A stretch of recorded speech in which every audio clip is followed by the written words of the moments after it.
Assalamualaikum warahmatullahi wabarakatuh.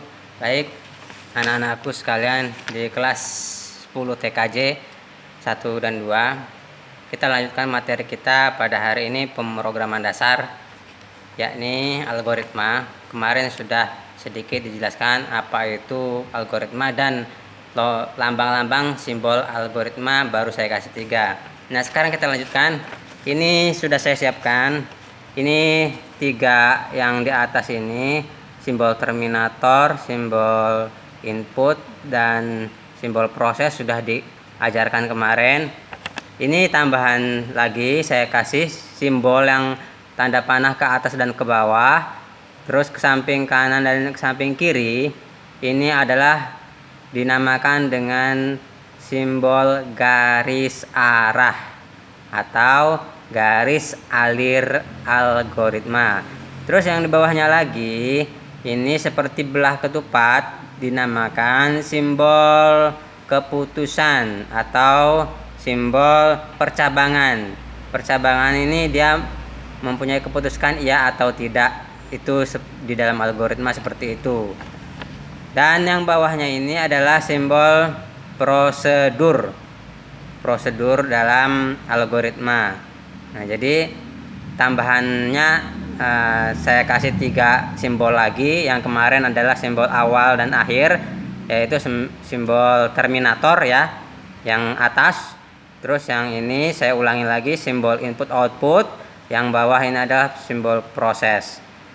Nah, jadi tambahannya 3 simbol ini adalah alir, garis alir flowchart atau algoritma, ke atas dan ke bawah, ke kanan dan ke kiri. Ini simbolnya cuma tanda panah aja. Terus yang bawahnya seperti belah ketupat disebut simbol percabangan atau perulangan ya, percabangan atau perulangan atau keputusan. Yang bawahnya ini adalah simbol prosedur. Nah, itu tambahan simbol-simbol dalam algoritma. Selanjutnya, algoritma itu ya punya beberapa tampilan di dalam penulisan. Yang pertama, dia memakai bahasa yang natural, alami, seperti contoh yang kemarin, algoritma membuat kopi. Nah, ambil gelas, ambil sendok, kita mulai membuat kopi. Ambil gelas, ambil sendok, ambil gula, masukkan air, kita aduk, setelah itu selesai. Nah, itu adalah bahasa yang natural, bahasa yang alami. Nah, satu lagi adalah dengan bahasa pseudo kode. Pseudo kode itu bahasa lebih masuk ke dalam bahasa pemrogramannya. Bahasa pseudo kode itu penulisan algoritma yang lebih masuk ke dalam bahasa pemrogramannya. Contoh, seumpamanya, ini ya, sudah saya kasih contoh, algoritma menentukan keliling persegi panjang. Nah, di sini ya, algoritma menentukan keliling persegi panjang.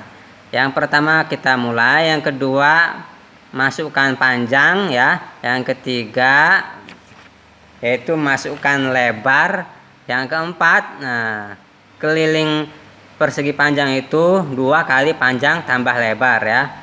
Nah, terus yang kelima tampil keliling, hasil keliling persegi panjang. Yang keenam selesai. Nah, ini bahasa algoritma yang natural. Nah, untuk bahasa pseudo kodenya itu, yang pertama kita mulai start, yang kedua nanti di input panjang, terus input lebar, terus setelah itu proses keliling sama dengan 2 kali panjang tambah lebar, output keliling, print, terus print keliling, yang terakhir selesai. Nah, itu untuk bahasa pseudo kodenya, dia udah pakai bahasa pemrograman. Jadi start, input panjang, proses, panjang sama dengan keliling sama dengan 2 kali panjang tambah lebar. Terus proses hasil output print. Jadi input output print. Input output print. Udah pakai bahasa pemrograman. Nah, jadi di prosesnya itu pakai rumus 2 kali sama 2 kali panjang tambah lebar gitu. Jadi udah masuk ke bahasa yang lebih bahasa pemrograman, bahasa komputernya. Itu pas bahasa pseudokode. Nah, nanti untuk penulisan algoritmanya nanti lebih cenderung ke simbol-simbol yang ini. Nanti diajari setelah kita mungkin lebih pahamnya, agar lebih pahamnya nanti ketika tatap muka ya. Jadi itu aja ya. Materi kali ini saya cuma menambahkan bahasa yang kemarin adalah contoh bahasa algoritma yang natural, dan ini yang ada input, proses, output itu pakai bahasa pseudokode, terus sama tambahan simbol garis alir algoritma, simbol percabangan atau keputusan, dan prosedur. Nah, itu aja. Mudah-mudahan paham. Kalau ada pertanyaan silahkan di komentar atau di grup WhatsApp pribadi. Wassalamualaikum warahmatullahi wabarakatuh.